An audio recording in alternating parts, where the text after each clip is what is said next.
Salut, c'est le Labo du Français. Likez, commentez, partagez. Merci. Aujourd'hui, l'argot.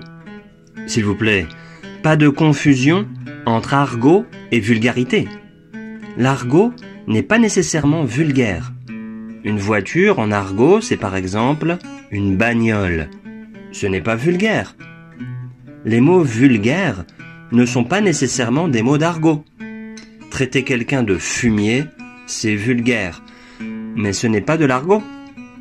L'argot, c'est très riche. L'argot a des formes multiples. L'argot, c'est un code entre vos amis et vous.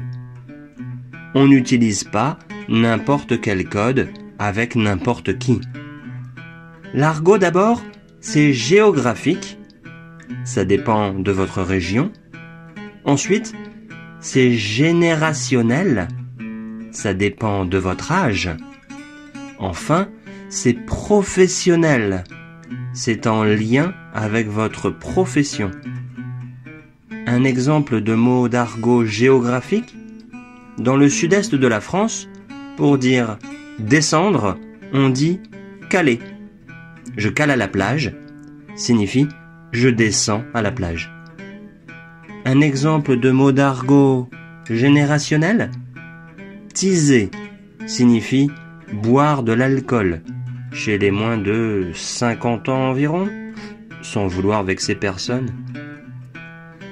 Un exemple de mot d'argot professionnel. Le personnel de bord d'un avion appelle parfois les pilotes les hamsters parce qu'ils grignotent souvent durant les vols. Ces mots n'ont rien de vulgaire. Cependant, vous ne pouvez pas les utiliser avec n'importe qui, parce que tout le monde ne les comprend pas. Vous devez aussi faire attention à votre niveau de langue. Ce n'est pas très cohérent de faire, devant le directeur de votre entreprise, une belle et longue phrase bien structurée, et tout à coup, utiliser un mot d'argot. Attendez de bien connaître une personne avant de tester sur elle les mots d'argot que vous connaissez. Il existe aussi des familles entières de mots d'argot, comme le verlan, dont je parlerai dans de prochains podcasts. Abonnez-vous pour ne rien rater. C'est tout pour cette fois. Likez, commentez, partagez. Merci encore, à la prochaine.